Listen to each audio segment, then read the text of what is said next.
सभी को यथा योग्य नमस्ते। मैं आचार्य सूरज प्रकाश शास्त्री। विषय व्याकरण हिंदी संस्कृत। प्रसंग है पर रूप संधि।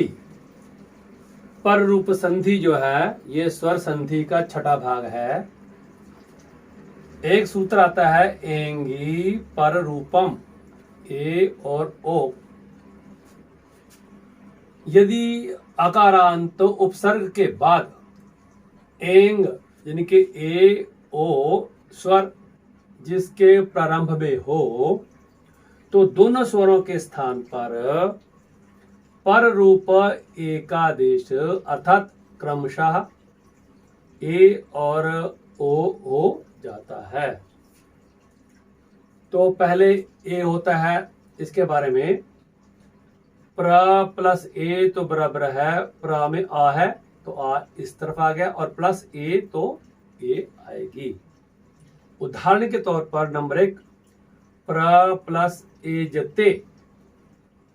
प्र में आ है तो प्रा हलंत रह गया, आगे प्लस ए जते। आ और ए दोनों को मिलाया तो ए हुआ। अब इनको जोड़ेंगे प्रा ए जते, तो इनको हमने जोड़ा तो बना प्रेजते। इस प्रकार से पहला रूप संपन्न हुआ। इसी प्रकार से नंबर 2 पर है प्रा प्लस एशयति। तो इसमें प्रा में आ है और ए है, दोनों को मिलाया तो दोनों के स्थान पर ए हुआ।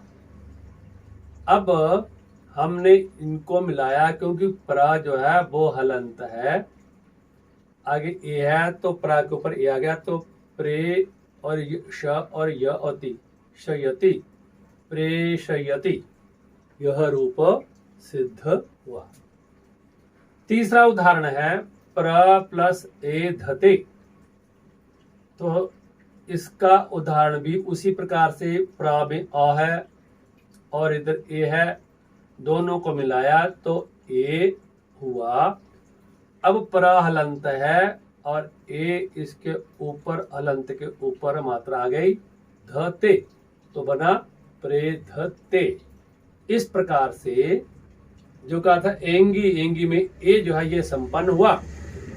अब है नंबर 2 ओ। ओ का इस प्रकार से है कि उप प्लस औषति। तो उप पा में आ है तो ये आ इधर है और इधर ओ है तो ओ इस प्रकार से है, दोनों को मिलाया तो ओ बना और रूप हुआ। अब इधर है उप पा हलंत है और ये पा में से आ निकाला है, ये ओ है तो दोनों को मिला करके ओ हो जाता है। अब हम उपो पा हलंत है ओ और क्षति, इनको मिला देंगे तो शब्द बना उपोषति।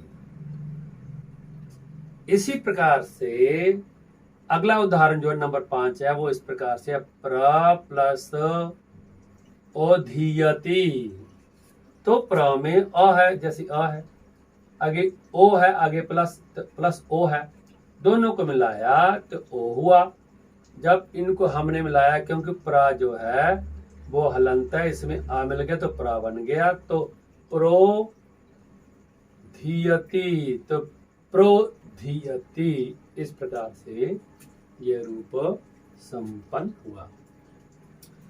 मुझे उम्मीद है कि आप लोगों की यह समझ में आ गया होगा कि पर रूप संधि जो है, ये जो संधि है ये एंग यानी के स्वर का ए और ओ हो जाता है, जैसे कि मैंने उदाहरण के तौर पर बताया है। तो आप इसे अच्छी प्रकार से याद करें क्योंकि ये 6th क्लास से लेकर के 10th क्लास और जो रीड का एग्ज़ाम देने वाले हैं या आरपीएस का एग्ज़ाम देने वाले विद्यार्थी हैं उनके लिए बहुत ही उपयोगी है। और मैं उम्मीद करता हूँ कि अच्छी प्रकार से समझ में आ गया होगा। आप कृपया इसे सब्सक्राइब भी जरूर करें। इति ओम शब्द।